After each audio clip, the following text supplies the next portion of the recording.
Hello friends, इस class में वो देखेंगे ऑल प्लान और महाप्राण देखेंगे। जो किसी भी एग्जाम में यहाँ से 1 नंबर का सवाल जो होता है फिक्स रहता है। इसलिए हम लोग ऑल प्लान को और महाप्राण को एकदम कंसेप्चुअली समझेंगे और ट्रिक के माध्यम से भी समझने वाले हैं। देखिएगा, ऑल प्लान में सबसे पहले समझिएगा, ऑल प्लान में आपका किसी भी वर्ग का प्रथम अक्षर, तृतीय अक्षर और पंचम अक्षर दिया रहता है। किसी वर्ग का प्रथम अक्षर, तृतीय अक्षर और पंचम अक्षर आपको दिया रहता है। जैसे क वर्ग में क्या आ जाएगा, प्रथम में क आएगा, ग आएगा और क्या आ जाएगा, अंग आ जाएगा। उसी प्रकार से च वर्ग में क्या हो जाएगा, आपका च हो जाएगा, ज हो जाएगा और य हो जाएगा। उसी प्रकार से ट वर्ग में क्या हो जाएगा, ट ड ड़। त वर्ग में क्या हो जाएगा, त द न। प वर्ग में क्या हो जाएगा, प ब म। इसका मतलब ये हुआ कि जब भी आपसे कहा जाए कि ऑल प्लान वर्ण क्या होगा, तो आपको क्या याद रखना है, प्रथम याद रखना है, उसके बाद तृतीय याद रखना है, उसके बाद पंचम याद रखना है।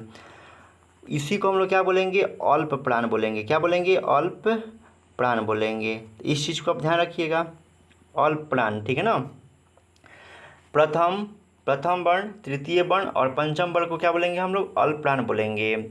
आइए इसके अतिरिक्त देखिएगा, यहाँ पर देखिए अंतःस्थ वर्ण भी इसमें आता है और एक अनुस्वार भी आता है। तो अंतःस्थ वर्ण क्या हो जाएगा आपका, य र ल व। इसकी संख्या कितनी होती है, 4 होती है।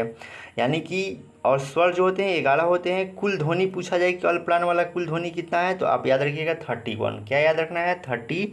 अब बात कर लेते हैं हम लोग महाप्राण की बात करते हैं। तो इसमें द्वितीय वर्ण आता है और चतुर्थ वर्ण आता है। द्वितीय में आपका क्या आ जाएगा, क वर्ग में ख और घ आ जाएगा। और देखिएगा च वर्ग में छ और झ आ जाएगा। उसी प्रकार ट वर्ग में क्या आ जाएगा, ठ और ढ आ जाएगा। त वर्ग में आपका क्या आ जाएगा, थ और ध आ जाएगा।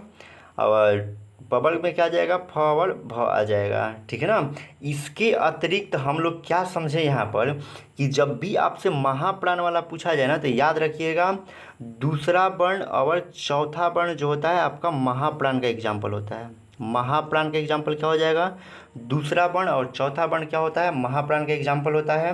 इसके अतिरिक्त ध्यान रखिएगा जो उष्म वर्ण होता है, जैसे तालाबे स, मूर्धन्य स, दंती स और ह, इसकी संख्या 4 होती है। तो इसमें उष्म वर्ण भी आता है, एक विसर्ग होगा। इस प्रकार से आपसे पूछा जाएगा, बताइए कि कुल जो होता है महाप्राण कितना हो जाएगा, 15 हो जाएगा। तो हम लोग समझ गए कि अल्प प्राण की संख्या क्या हो जाएगा आपका 31 और महाप्राण की संख्या क्या हो जाएगा 15 हो जाएगा। और अल्प प्राण का ट्रिक क्या हो गया, प्रथम वर्ण, तृतीय वर्ण और पंचम वर्ग। और महाप्राण का ट्रिक क्या हो गया, द्वितीय वर्ण और चतुर्थ वर्ण। यानी कि अल्प प्राण के लिए 135 याद रखेंगे और महाप्राण के लिए 24 याद रखेंगे।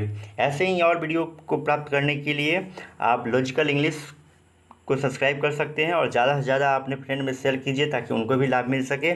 चलिए मिलते हैं एक कमेंट के बाद, और अपने कमेंट सेक्शन में ज़रूर लिखिएगा कि आपको ये वीडियो कैसा लगा। तब तक के लिए धन्यवाद।